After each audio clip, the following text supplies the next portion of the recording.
하나님 말씀 받겠습니다. 하나님 말씀은 신약 고린도전서 8장입니다. 신약 272면 고린도전서 8장 1절부터 13절 말씀입니다. 신약 272면 고린도전서 8장 1절부터 13절 우리 한 절씩 교독합니다. 우상의 제물에 대하여는 우리가 다 지식이 있는 줄을 아나 지식은 교만하게 하며 사랑은 덕을 세우나니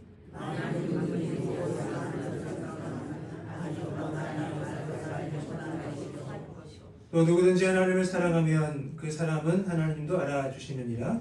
그러므로 우상의 제물을 먹는 일에 대하여는 우리가 우상은 세상에 아무것도 아니며 한 하나님은 한 분밖에 없는 줄 아노라. 비록 하늘에나 땅에나 신이라 불리는 자가 있어 많은 신과 많은 주가 있으나 그러나 우리에게는 하나님 아버지가 계시니 만물이 그에게 살았고 우리도 그를 위하여 있고 또한 주 예수 그리스도께서 계시니 만물이 그로 말미암아 우리도 그로 말미암아. 그러나 이 지식은 모든 사람에게 있는 것은 아니므로 어떤 이들은 지금까지 우상에 대한 습관이 있어 우상의 제물로 알고 먹는 걸로 그들의 양심이 약하여지고 더러워지느니라.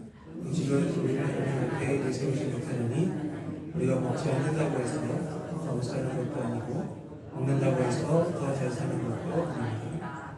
그러즉 너희의 자유가 믿음이 약한 자들에게 걸려 넘어지게 하는 것이 되지 않도록 조심하라. 지식이면 내가 우상의 집에 앉아 먹는 것을 누구든지 보면 그 믿음이 약한 자들의 양심이 능력을 얻어 우상의 제물을 먹게 되지 않겠느냐. 그러면 내 지식으로 내 그 믿음이 약한 자가 멸망하나니 그는 그리스도께서 위하여 죽으신 형제라.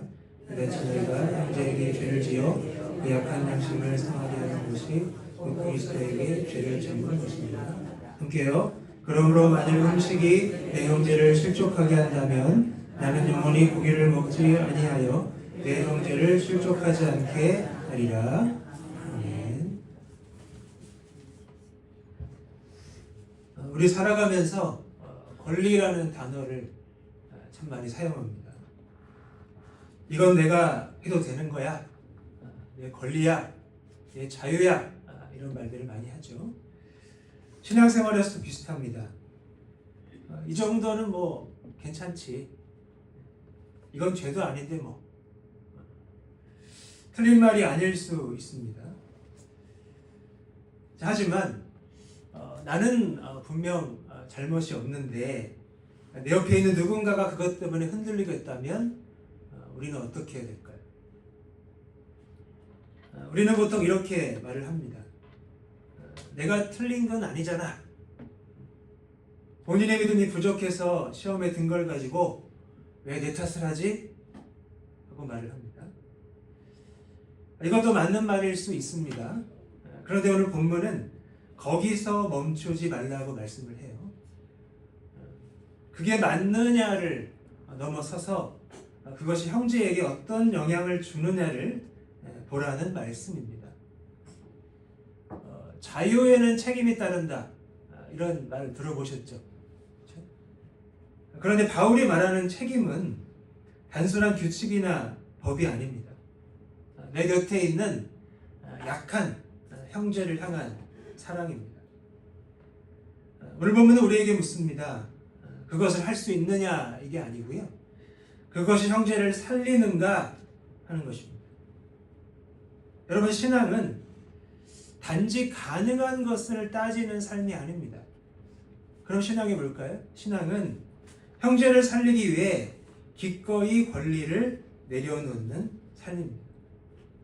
오늘 고린도전서 8장 말씀을 통해서 지식을 넘어 사랑으로 나아가는 믿음이 무엇인지를 함께 살펴보기를 원합니다. 바울 당시 이 고린도 교회 안에는 아주 큰 갈등이 있었습니다.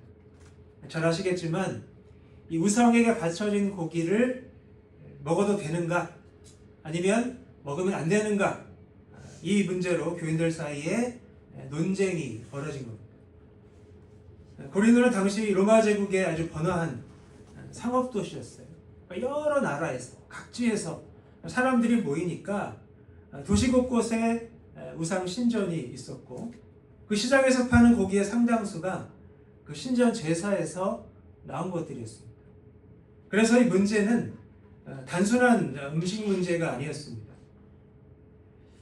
비즈니스 관계도 있었고 또 인간 관계도 있었고 또 사회적 위치까지 연결된 아주 현실적인 문제였습니다. 내가 살아남으려면 이 문제를 해결해야 하는 겁니다.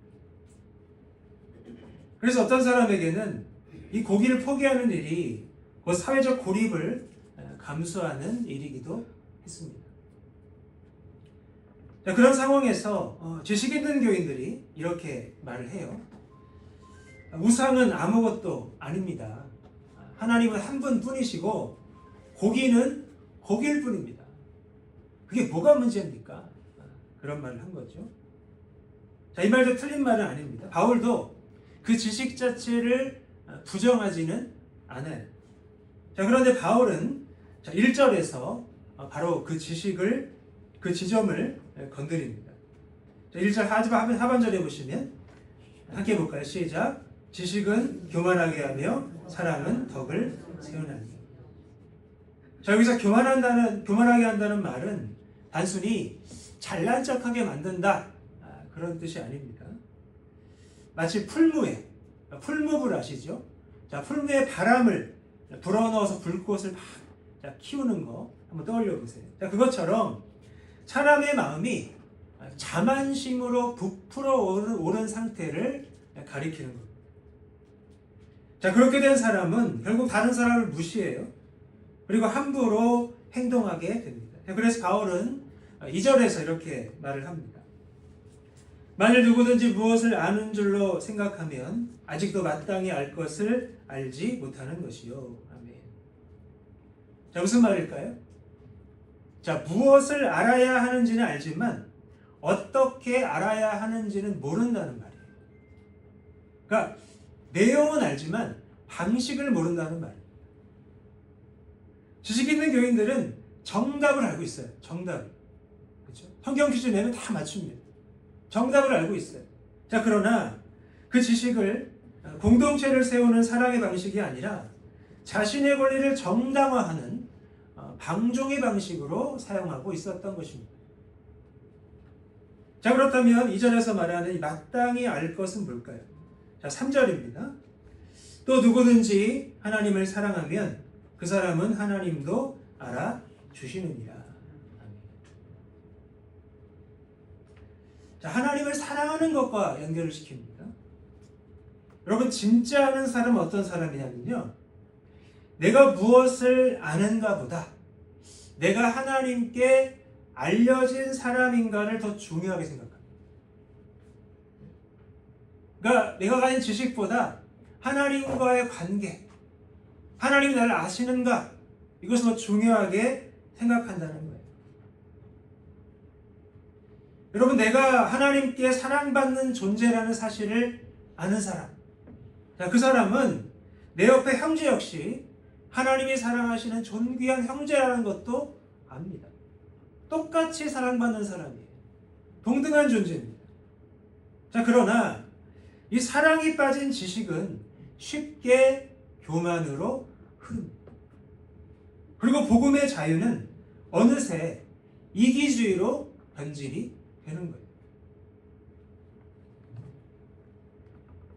자, 신앙생활을 오래 하다 보면 이런 순간이 찾아옵니다. 아는 것은 많아지는데 마음은 점점 차가워질 때가 있습니다. 또 판단은 빨라지는데 사람은 점점 멀어지는 느낌이 들어요. 바울이 바로 그 지점을 말하고 있는 겁니다. 자, 문제는 지식 자체가 아니에요. 지식에는 문제가 없어요. 문제는 그 지식이 사랑과 함께 자라고 있는가? 그게 중요한 거예요. 같이 가야 되는 거예요. 오늘 말씀 앞에서 한번 돌아보시면 좋겠습니다. 내가 가진 지식이 누군가를 세우고 있는가? 아니면 판단하고 있는가? 자, 바울은 4절에서 지식 있는 교인들의 주장을 인정을 합니다. 자, 그러므로 우상의 제물을 먹는 일에 대하여는 우리가 우상은 세상에 아무것도 아니며 또한 하나님은 한 분밖에 없는 줄 아노라. 인정을 해요. 자, 그런데 7절에서 시선을 바꿉니다. 자, 그러나 이 지식은 모든 사람에게 있는 것은 아니므로 어떤 이들은 지금까지 우상에 대한 습관이 있어 우상의 제물로 알고 먹는 거로 그들의 양심이 약하여지고 더러워지느니라. 자, 여기서 말하는 어떤 이들은 9절에서 말하는 믿음이 약한 자들이에요. 자, 그래 그들은 이 믿음이 약한 자들은 단순히 예민하거나 까다로운 그런 사람들이 아닙니다. 오랜 세월 우상의 문화 속에 살아오다가 이제 막 복음을 받아들인 사람들이, 쉽게 말하면 초신자들이죠. 초신자. 영적으로 어린 사람들. 자, 이 사람들에게 우상 신전에서 나온 고기 단순한 음식이 아니죠. 그 고기를 먹는 순간 오랜 세월 몸에 밴 우상 숭배의 그런 기억과 습관들이 다시 살아나는 겁니다. 자, 머리로는 복음을 받아들였어요. 하지만 몸과 마음, 아직 과거의 사슬에서 완전히 벗어나지 못한 그런 상태입니다. 자유롭지 못해. 자, 그런데 지식 있는 교인들이 아무렇지 않게 그 사람이 보는 앞에서 고기를 먹어요. 물론 대놓고 먹지 않았겠지만 그 사람이 볼 수 있는 그런 상황에서, 환경에서 고기를 막 먹어요. 그러면 어떻게 되겠습니까? 믿음이 약한 사람이 그래, 저 사람도 먹는데 나도 괜찮겠지 하며 따라 먹기 시작합니다. 자, 하지만 겉으로는 먹었지만 이 마음속에 어떤 일이 일어나요? 막 죄책감과 막 정죄감이 밀려오기 시작합니다. 결국 이제 막 자라나던 믿음이 막 흔들리기 시작하는 거예요. 그 책임이 누구한테 있을까요? 그 책임이? 자, 바울이 11절에서 분명히 말씀합니다. 함께 볼까요? 시작. 그러면 내 지식으로 그 믿음이 약한 자가 멸망하나니 그는 그리스도께서 위하여 죽으신 형제라. 자, 이 한 구절이 모든 것을 바꿔버립니다. 자, 이 사람은 단순히 연약한 사람이 아니에요. 예수 그리스도께서 핏값을 치르고 사신 존귀한 영혼입니다. 이 영혼을 멸망시키는 책임 누구한테 있을까요? 자, 그래서 바울이 12절에서 더 강하게 말을 하죠. 이같이 너희가 형제에게 죄를 지어 그 약한 영심을 상하게 하는 것이 곧 그리스도에게 죄를 짓는 것이니라. 그 형제에게만 죄를 짓는 게 아니고 그리스도께 죄를 짓는다. 문제가 더 심각해집니다. 그러니까 이것은 단순히 배려의 문제가 아니에요. 복음의 문제고 신앙의 문제입니다. 여러분, 우리 주변에도 그런 분들이 있어요. 요즘 보니까 그동안 못 봤던 분들이 많이 보여요. 우리 샬롬 블레싱 데이 끝나고 이게 초청받으신 분들이 몇몇 분들이 정착하신 것 같아요. 낯선 분들이 보여요. 되게 기분이 좋더라고요. 근데 그분들 표정을 보면 좀 어때요? 우리 아는 분 옆에 있으면 좀 편안해 보이지만 혼자 계시면 어색하고 불편하고 좀 그래요. 이렇게 아직 믿음이 자리 잡지 못해서 늘 조용히 뒤에 앉아있는 사람, 겉으로는 아무 말도 하지 않지만 작은 행동 하나에도 흔들릴 수 있는 사람들이 분명히 아직 있습니다. 근데 내가 아무렇지 않게 하는 그 행동이 그 사람에게는 큰 시험이 될 수 있는 거죠. 교회 다니는 사람이 뭐 저래 하는 마음이 들 수 있는 거죠. 막상 초청받아서 교회에 왔는데 함께 모여서 식사를 하고 대화를 나눠보고 차를 마셔보니까 별 차이 없는 거예요. 실망스러워. 시험이 되는 거죠. 여러분, 그 무게를 결코 가볍게 여기지 않으셨으면 좋겠습니다. 자, 그렇다면 바울은 어떻게 할까요? 자, 13절입니다. 그러므로 만일 음식이 내 형제를 실족하게 한다면 나는 영원히 고기를 먹지 아니하여 내 형제를 실족하지 않게 하리라. 자, 바울은 율법에 묶인 게 아닙니다. 그에게도 자유가 있어요. 그 고기를 먹어도 아무 문제가 없다는 것을 누구보다 잘 아는 사람이 바울입니다. 자, 그런데 바울은 자신의 권리를 내려놓겠대요. 영원히도 가능하대요. 여기서 우리는 진짜 자유가 무엇인지를 보게 됩니다. 세상이 말하는 자유는 내가 하고 싶은 대로 다 하는 거예요.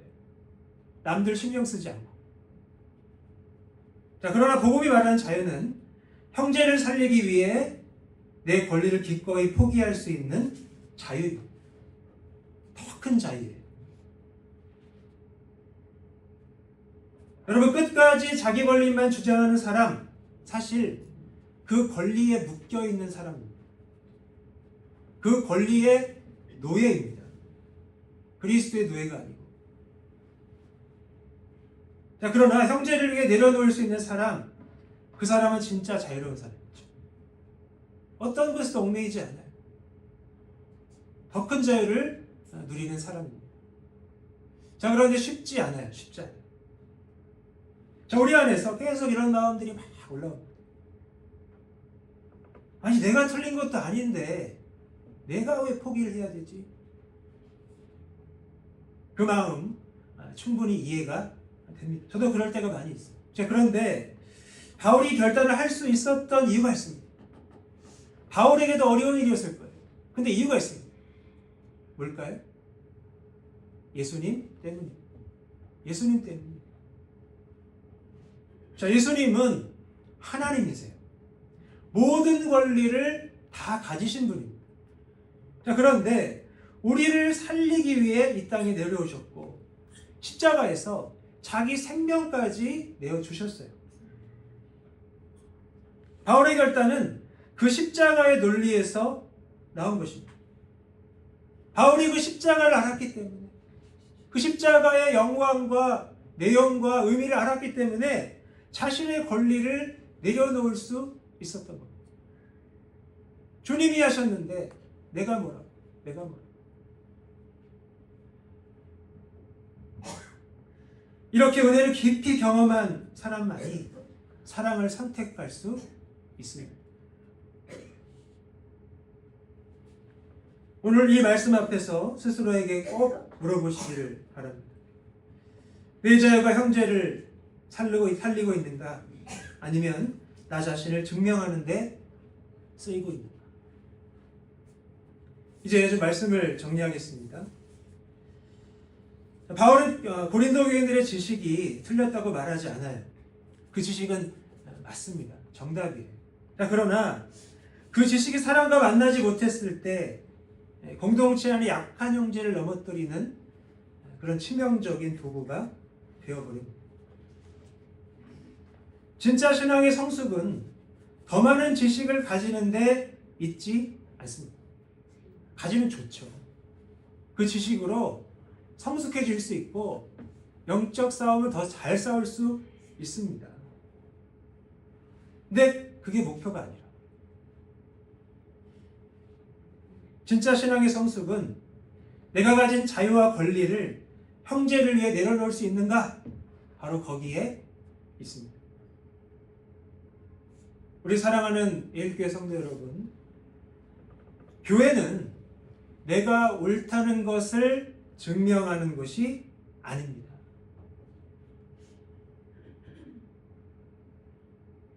우리 하나님 앞에 내가 옳다고 증명하는 거 뭐가 의미가 있어요? 아무 의미 없습니다. 증명된다 한들 하나님 앞에 인정받지 못해요. 그것 때문에 구원받거나 은혜받지 않습니다. 오직 하나님의 사랑, 긍휼, 은혜만이 그것을 가능케 하는 거예요. 여러분, 교회는 함께 살아가는 곳입니다. 강한 자와 약한 자, 많이 아는 자와 이제 막 알아가는 자가 함께 믿음의 길을 걸어가는 공동체. 그리고 그 공동체의 모습은 강한 자가 약한 자를 어떻게 대하는가, 거기에서 드러나는 겁니다. 이것이 진짜 교회를 결정하는 거죠. 오늘 우리에게 질문이 주어집니다. 나는 지금 무엇으로 살고 있는가? 여러분, 선택해 보세요. 지식입니까? 사랑입니까? 어떤 겁니까?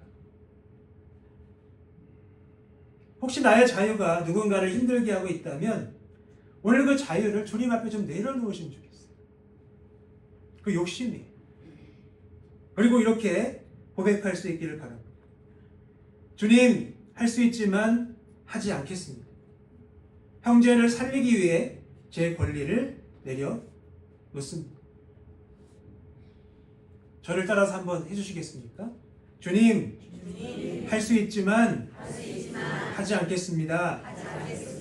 형제를 살리기 위해 제 권리를 내려놓겠습니다.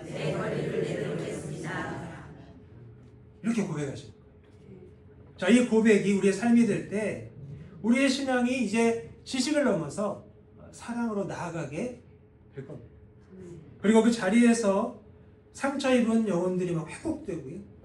새신자가 기쁨으로 정착하는 공동체, 곧 주님이 기뻐하시는 교회가 세워질 줄 믿습니다. 아멘. 여러분, 지식은 나를 세울 수 있어요. 세울 수 있습니다. 잘난 척할 수 있습니다. 하지만 사랑은 형제를 세웁니다. 아멘. 그리고 형제를 세우는 사람이 결국 하나님 앞에서 가장 아름다운 사람. 아멘. 막 머리를 예쁘게 하고 뭔가를 막 치장하고 그게 아름다운 게 아니고요. 형제를 세우는 게 아름다운 거예요. 하나님 보십니다. 여러분 기억하십시오. 주님이 먼저 우리를 위해 그 길을 걸어가셨습니다. 이제 우리가 그 길을 걸어갈 차례입니다. 이번 한 주간 모든 선택의 순간마다 이것이 옳은가를 넘어서 이것이 형제를 살리는가를 먼저 묻는 저와 여러분이 되시기를 주님의 이름으로 축복합니다.